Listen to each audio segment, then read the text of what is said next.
Arjun Erigaisi just gets up from his board. The clock is ticking. The opponent is here. We have Richard Rapport coming in, and this is a very important encounter because Richard just beat Praggnanandhaa in the previous round in brutal fashion, and now he takes on another young Indian, Arjun Erigaisi, and this time Rapport has the white pieces. Very exciting game, and let's see what Richard comes up with here. He's just adjusting all his pieces, cleaning the board, getting ready for the encounter. And that's how chess players usually like to do.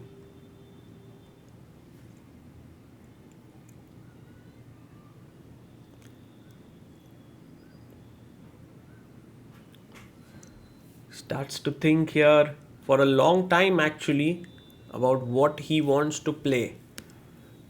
And finally, I guess he's ready with his move. Arjun comes back, opens a bottle of water, and knight comes out to f3.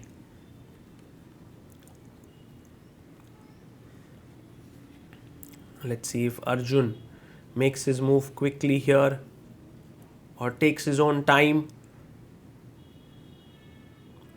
He goes knight to f6.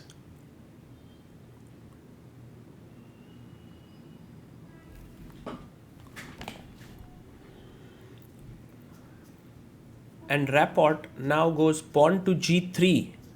He's playing the Reti system, and Arjun can copy him with g6, but he decides to go for c5.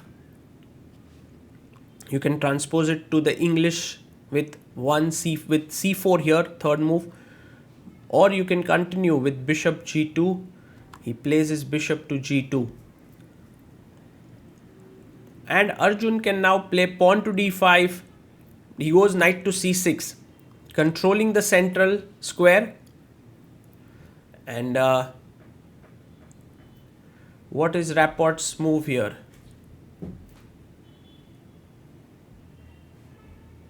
He goes pawn to c4, the English opening.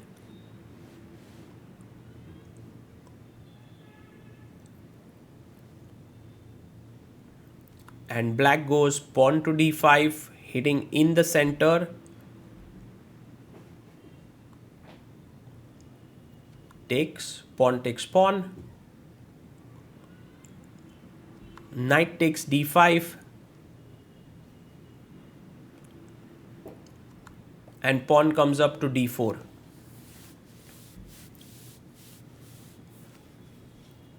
Arjun takes the central pawn. Now, one of the things that you have to notice in this position is this bishop on g2. It's an absolute monster on the long diagonal. Arjun brings his knight to b4 and now takes on c6. You can take back here, but that would be bad because queen takes queen. So he first must take on d1, breaking white's castling. And this is a well-known position. It has been played many times before, and both players seem very well versed with it. Knight comes out to c3. White has lost castling rights but has a powerful bishop. Black, on the other hand, is a little bit passive. Can bring out the bishop here. Goes bishop d7. We have Carlsen Topalov, which has happened in this line. Kramnik Kasparov as well. Ding Liren Nepomniachtchi. So it's a line of top level players. Bishop comes out to e3.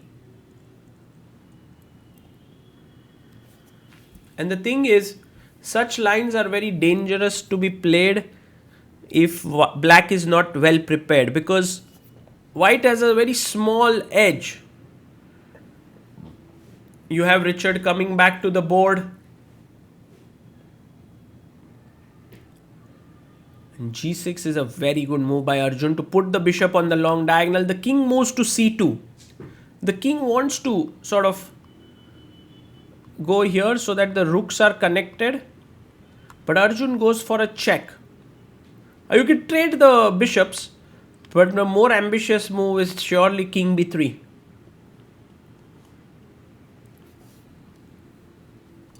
So the king comes up to b3. And now Arjun maybe goes wrong with bishop check. He's like, Rapport, do you want to repeat here with bishop e6? We have Vasily Ivanchuk there watching the game, Yakuboyev watching the game. But king a3 is the best move. Finds it, plays it. And Arjun now continuing with bishop f5. He wants to play e5 check, and that would put the king in trouble. So very decent and a good move is to take on c6 with a check. Rapport plays it. Bishop takes c6. And while he played a super aggressive game with Pragg, this one he's trying to play very positionally.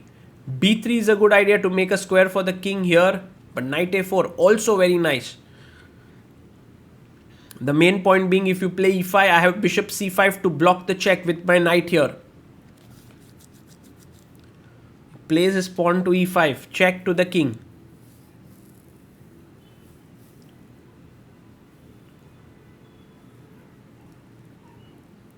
And now Arjun puts his bishop on c5.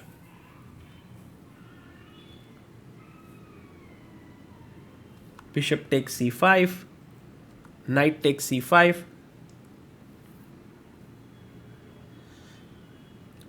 King to e7 played.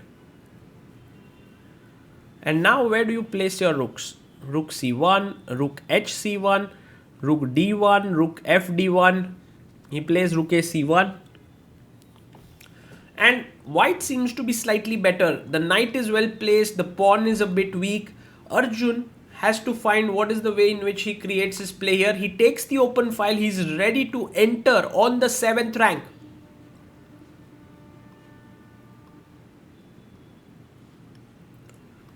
Coming back with the knight does make sense here with knight b3. But Rapport brings his rook to d1.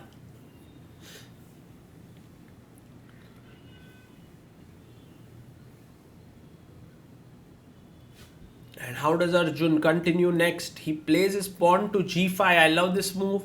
He wants to play h5. He wants to start getting his kingside pawns rolling. Rapport goes b3, just improving the position. Maybe the king will swivel around from b2 to c3.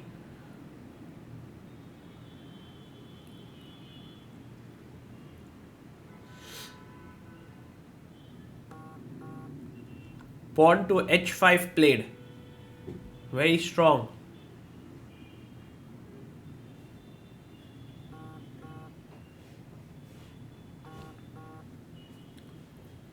And now king comes up to a4.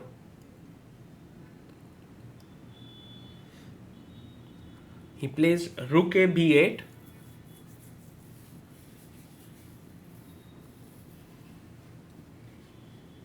And knight to a6 played.